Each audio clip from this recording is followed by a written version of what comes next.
आत्मा की मृत्यु के बाद क्या होता है? Scientific, spiritual and mystical truth wisdom audio hub. क्या आपने कभी सोचा है जब हम मरते हैं तो हमारी आत्मा कहां जाती है? क्या वो स्वर्ग जाती है या नरक में गिरती है या फिर बस खत्म हो जाती है? आज हम जानने जा रहे हैं एक ऐसा सवाल जो हजारों सालों से इंसानों को परेशान करता आया है। आत्मा की मृत्यु के बाद क्या होता है? Let's face the truth together. आत्मा, ये शब्द जितना छोटा है उतनी ही गहरी है इसकी गूंज। हिंदू धर्म कहता है आत्मा अजर है, अमर है, अनंत है। गीता में कृष्ण कहते हैं ना जायते म्रियते वा कदाचित। आत्मा कभी जन्म नहीं लेती और नहीं कभी मरती है। ईसाई धर्म में इसे सोल कहा जाता है, भगवान से जुड़ा एक डिवाइन स्पार्क। इस्लाम में इसे रूह कहा जाता है जो अल्लाह द्वारा फूंकी जाती है। बौद्ध धर्म आत्मा को अलग तरह से देखता है, वहां अनात्मा की बात होती है, यानी नो सोल, केवल चेतना का प्रवाह। अब कल्पना कीजिए, मृत्यु का वो एक क्षण, धीरे धीरे शरीर की सारी गति रुक जाती है, दिल की धड़कन थम जाती है, सांस थम जाती है, लेकिन फिर भी कुछ है जो अभी भी जाग रहा है। आत्मा शरीर से बाहर निकलती है। कुछ लोग कहते हैं उन्हें अपने शरीर को ऊपर से देखने का अनुभव हुआ। कुछ ने बताया एक लंबी अंधेरी सुरंग और उसके अंत में एक दिव्य प्रकाश। अब चलते हैं विज्ञान की ओर।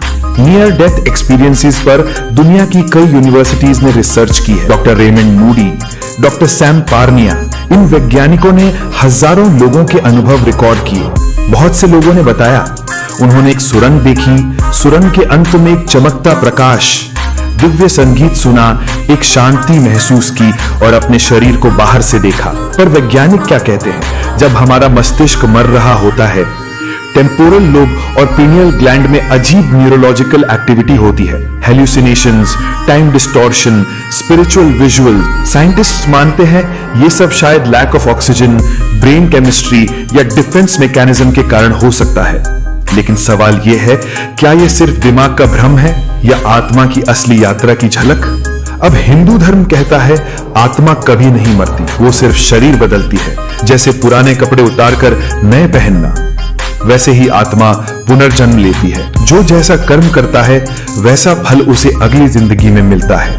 बौद्ध धर्म आत्मा की जगह चेतना का चक्र माना गया है। कई जन्मों से गुजरते हुए आत्मा निर्वाण तक पहुंचती है।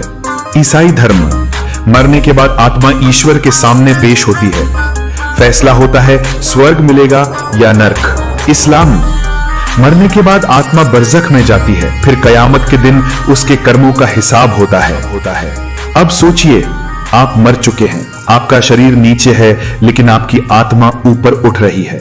नीचे की दुनिया छोटी होती जा रही है, आप एक अंधेरे सुरंग में प्रवेश कर चुके हैं। फिर अचानक एक प्रकाश, बहुत तेज, लेकिन वो आंखों को चुभता नहीं, वो आपको शांति देता है। आपका पूरा जीवन सिर्फ एक सेकंड में फ्लैशबैक की तरह सामने आ जाता है।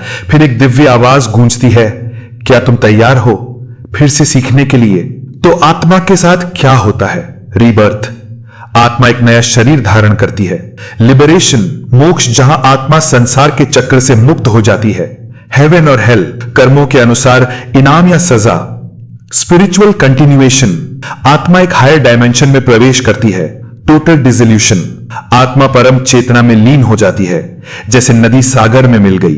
कुछ वैज्ञानिक मानते हैं कॉन्शियसनेस केवल दिमाग की एक्टिविटी है, जब मस्तिष्क बंद तो सब बंद। लेकिन क्वांटम फिजिक्स कुछ और कहती है। Observer effect, quantum entanglement, multiverse theories, ये सब बताती हैं कि चेतना केवल मस्तिष्क तक सीमित नहीं हो सकती।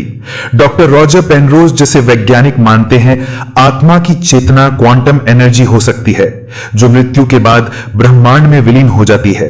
हम सभी ने कभी ना कभी किसी अपने को खोया है और फिर अचानक एक सपना, एक सुगंध, एक आहट, ऐसा लगा जैसे वो पास हैं। देख नहीं सकते पर महसूस जरूर होता है।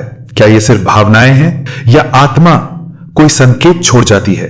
आत्मा की मृत्यु के बाद क्या होता है? शायद ये सवाल हमेशा अनुत्तरित रहेगा, पर इसी सवाल की खोज में हम इंसान बने हैं। हमारी आत्मा, हमारी जिज्ञासा और ब्रह्मांड का रहस्य हमें फिर से सोचने पर मजबूर करता है। हम कौन हैं और हम कहां जा रहे हैं? अगर आपने भी कभी ऐसा कोई अनुभव किया है तो कमेंट में जरूर लिखिए।